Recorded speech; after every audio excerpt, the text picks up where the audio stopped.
First up is a new film called Abigail, and I'm going to do something I don't do super often, but I'm going to read you the official synopsis because I don't want to give anything away, but I don't know how else to summarize this film. So, after a group of would-be criminals kidnap the 12-year-old ballerina daughter of a powerful underworld figure, all they have to do to collect a $50 million ransom is watch the girl overnight. In an isolated mansion, the captors start to dwindle one by one, and they discover, to their mounting horror, that they're locked inside with no normal little girl. So, horror movies, not in my wheelhouse, right? If you've heard my reviews before, you know that this is not really my favorite genre, but I saw the trailer for this and I just was like, this looks so campy and absurd, and it gave Megan vibes, which I found a little scary, but also so ridiculous that I was like, ooh, this feels like it's going to be memeable, and I kind of want to get in on the conversation. Let's see what it's about.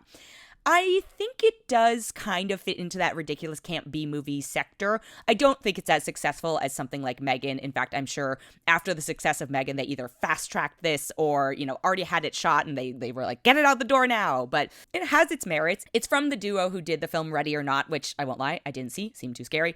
So if you like that film, you will probably very much enjoy this. They are also the directors of the Scream reboots. So again, it's mixing typical classic horror with a little bit of absurdity in this one. It stars Melissa Barrera, Dan Stevens, Catherine Newton, William Catlett, Kevin Durand, Giancarlo Esposito, and the late Angus Cloud. And then Alicia Weir stars as Abigail. So this is one of those movies where I'm like, watch the trailer, and if you like the trailer, I think you will enjoy the film. It's super gross, it's pretty violent, it's utterly absurd, and, there are definitely many, many, many things that could be tightened about it. There is a complete and utter lack of logic to a lot of the things.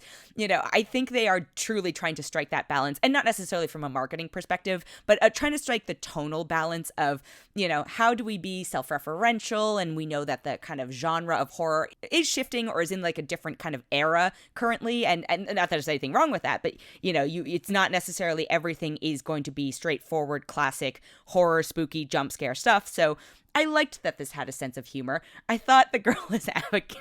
I thought the girl who played Abigail, she's good. It's weird. I think where some folks might get caught up is not, obviously you have to suspend your disbelief for a film that involves something that they might not appear. But if you are a fan of like horror genre tropes and such like that, and you like them having just a modicum of logic to them, especially some dealing with types of scary that like we've seen before and there are generally kind of accepted cultural rules around, you might go like, what are they doing here with this a few times? But again, I don't think you're going to this because you're expecting hardcore horror. I don't think you're going to this because you're expecting something super serious. So if you adjust your expectations appropriately, I think you'll probably actually have a very good time at this.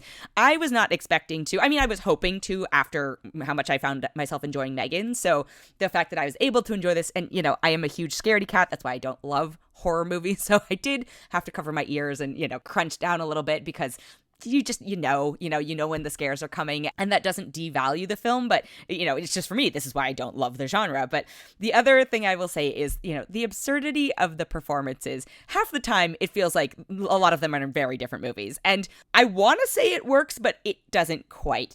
There are a couple moments where it really works well, and then there are a couple moments that these are the moments I'm like, yeah, I probably would have trimmed those, where I'm like, were they on the same set or the same day? Did they have the same version of the script each? Like, there's two directors, were they giving conflicting advice? It's just, I think there's a world in which this could have been truly cult classic, like epic, and unfortunately it doesn't quite get there, but for what it is and in the moment entertainment, I had a good time. So I'm going to give it a 3.7 out of 5. The next film I have is the new Guy Ritchie film called The Ministry of Ungentlemanly Warfare, and ironically, much like horror films, I have a very mixed relationship with Guy Ritchie and his work. A lot of it, I think his classic stuff, I'm like, cool, I see you have a point of view, I see you have a very distinct style, like, I like what you're doing here. And then at a certain point, it just became repetitive and, nonsensical, and people didn't push back, and the scripts didn't make any sense, and the stories didn't make any sense. I was just like, what are you doing here, dude? And also, sometimes I find his usage of people of color offensive. So this one, good news, doesn't quite fall into that. This is not a Guy Ritchie movie, I think is my biggest comment about this. It is based on a true story. They say that a bunch of Winston Churchill's, military documents from World War II were declassified. And this is telling the story of some of those operatives. And just for a bit of fun context history, one of the characters in it is actually Ian Fleming. And if you're familiar with Ian Fleming, he's the creator of James Bond. And so the idea being that these are, I guess, the characters that James Bond is based off of. Like, that's what the implication is here. So, okay, fine, no problem. That could be really, really cool. But I think, in a good sense, they're not trying to be like, this is an Ian Fleming James Bond origin story. But in a not good sense, it's just, I don't care about any of the characters, right? I think the only investment I have is because once they introduced the Ian Fleming character, I went, oh, are we supposed to be looking out for James Bond Easter eggs? So I don't know. It's tough. And then to my earlier point, for better or for worse, Guy Ritchie's style is barely on this. Like, this is one of those films, I think Ready Player One is my greatest example of this, where Ready Player One is a Steven Spielberg film that feels like somebody who is making an homage to Steven Spielberg might have directed, but it doesn't need the actual director. And this, I think, is an even more watered down version of it. Like, it doesn't have his flair, or maybe there's like a few moments, but I could easily see somebody else's name being on this. And, given the star power involved, it would have gotten made anyway. Like, it didn't need Guy Ritchie necessarily to get it done. Henry Cavill stars as the main man, I guess. So in some senses, there's his closest thing to James Bond.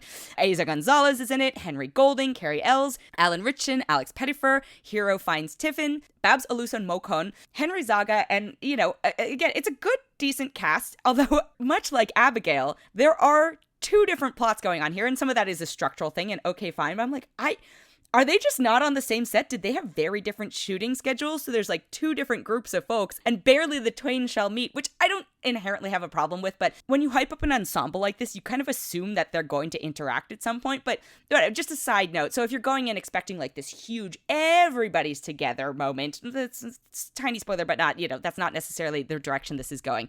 Stylistically, yes, has some of that Guy Ritchie violence. And I had a revelation while I was watching this. I was like, oh, the reason I think media in general likes to go over World War II stories and like tell stories from this era is because there is just such a black and white bad guy. Like the Nazis, it doesn't really matter how many of them you kill or in how gory a fashion or whatever it is, because they are the ultimate bad guys, right? So that is probably why we get so many stories set in this time, because it's like, cool, I want to extract basically like horrific acts of, and we'll say revenge, because Nazis are terrible. That's not an argument. But I'm like, oh, this is why we're constantly stuck in this time era, and why I think directors, especially of a certain kind of who are interested in a certain subject matter, keep going back to this. Like a Quentin Tarantino gets to be like, I'm going to do some really creative and gross things, but you as an audience will still be on these characters' sides because it's being done to Nazis. And I'm not arguing with this point at all. I just, had this moment of like, oh, we will never move on from history until we find another such a bad guy. And I hope sincerely that, we never have to relive that. Although the modern era we live in gives me slightly less hope on that front. But I'm digressing. As a film, it's okay. I didn't have the worst time watching it. And again, I went into it with some trepidation because I'm not the biggest Guy Ritchie fan, but like I said, his fingerprints are kind of lightly on this, if that. So to me, that was kind of a bonus. But if you're going into this being like, I'm a huge Guy Ritchie fan, and this is the reason I'm going to see this, I think you will actually probably be disappointed. If you are a huge James Bond fan, I don't think tonally this kind of strikes this suave. This is like the beer version of James Bond's Martini, right? So it's like, ooh, this is supposed to be a sophisticated drink. These are the actual things it's based on, and they are being portrayed as a more down-to-earth, I'll say, set of characters. I thought it moved a little slow. Again, there's a lot of violence in it, but I didn't have a terrible time. So overall, I'm going to give it a 3.4 out of 5.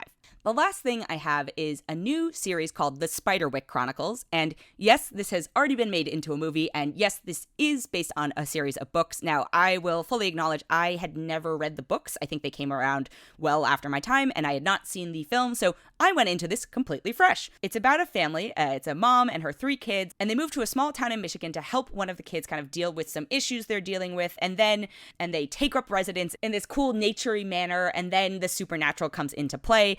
It stars Christian Slater, who I feel like I haven't seen in a while, but I guess maybe it's just like Mr. Robot, Joy Bryant, Lyon Daniels, Noah Cottrell, Michael Lee, Jack Dylan Grazer, and Olivia Allen Lind. And while I think this is aimed at a more YA audience, I was pleasantly surprised how kind of dark it gets at times. And there's a lot of discussions around mental health and like not being believed, which is a very serious subject matter. And not that young audiences can't handle that stuff, but this isn't for little kids for sure.